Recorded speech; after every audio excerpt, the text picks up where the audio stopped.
Generative AI and AI are the buzzwords these days, and everybody is talking about this term.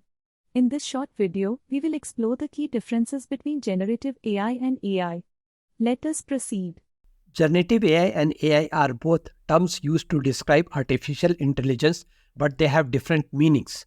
Generative AI is a subset of AI that focuses on creating new data such as images, text, and music. Generative AI models are trained on the set of existing data and learn to generate new data that is similar to the training data. AI is a broad term that refers to any machine that can learn and perform tasks that would normally require human intelligence. This includes tasks such as recognizing patterns, making predictions, and solving problems. The main difference between generative AI and AI is that the generative AI is focused on creating new data, while AI is focused on understanding and using existing data.